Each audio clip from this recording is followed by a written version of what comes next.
ಪ್ರಯಾಗ್ರಾಜ್ ಇನ್ನೇನು ಕೆಲವೇ ದಿನಗಳಲ್ಲಿ ಒಂದು ಐತಿಹಾಸಿಕ ಕಾರ್ಯಕ್ರಮಕ್ಕೆ ಸಾಕ್ಷಿಯಾಗುತ್ತೆ. ಹೌದು, ಪ್ರಯಾಗ್ರಾಜದಲ್ಲಿ ಮಹಾಕುಂಭಮೇಳ ನಡೀಲಿಕ್ಕಿದೆ.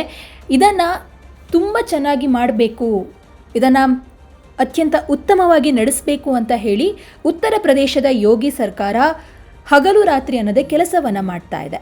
ಈ ಹಿನ್ನೆಲೆಯಲ್ಲಿ ಇದೀಗ ಆಲ್ ಇಂಡಿಯಾ ಮುಸ್ಲಿಂ ಜಮಾತ್ನ ರಾಷ್ಟ್ರೀಯ ಅಧ್ಯಕ್ಷ ಮೌಲಾನಾ ಶಹಾಬುದ್ದೀನ್ ರಜ್ವಿ ಬರಲವಿ ಇವರು ಮಹಾಕುಂಭಮೇಳದಲ್ಲಿ ಮುಸಲ್ಮಾನರ ಮತಾಂತರದ ಕಾರ್ಯಕ್ರಮ ಆಯೋಜನೆಯನ್ನು ಮಾಡ್ತಾ ಇದ್ದಾರೆ ಅಂತ ಹೇಳಿ, ಹಾಗೆ ಇದರ ಕುರಿತು ನಿಷೇಧವನ್ನು ಹೇರಲಿಕ್ಕೆ ಆಗ್ರಹಿಸಿದ್ದಾರೆ.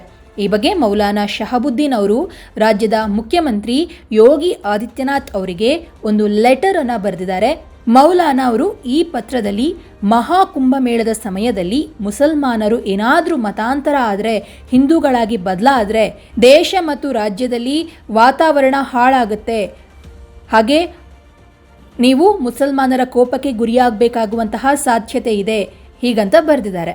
ಇನ್ನು ಲೆಟರ್ ಬರೆದಿರುವಂತಹ ಈ ಮೌಲಾನಾ ಅವರು ಅದರಲ್ಲಿ ಏನು ಹೇಳಿದಾರಂತಂದರೆ, ನನಗೆ ಕೆಲವು ಮೂಲಗಳಿಂದ ಮಾಹಿತಿ ಬಂದಿರೋದು ಏನು ಅಂತ ಅಂದರೆ, ಪ್ರಯಾಗ್ರಾಜದಲ್ಲಿ ಮಹಾಕುಂಭಮೇಳ ನಡೀಲಿಕ್ಕಿದೆಯಲ್ವಾ, ಈ ಸಂದರ್ಭದಲ್ಲಿ ನೂರಾರು ಮುಸಲ್ಮಾನರು ಮತಾಂತರಗೊಳ್ತಾರೆ.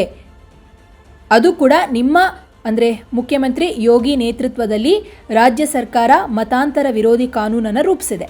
ಈಗ ಇಂತಹ ಪರಿಸ್ಥಿತಿಯಲ್ಲಿ ಕುಂಭಮೇಳದಲ್ಲಿ ಮುಸಲ್ಮಾನರು ಮತಾಂತರ ಆದರೆ ಅದು ಮತಾಂತರ ಕಾನೂನಿನ ವ್ಯಾಪ್ತಿಗೆ ಬರ್ತದೆ.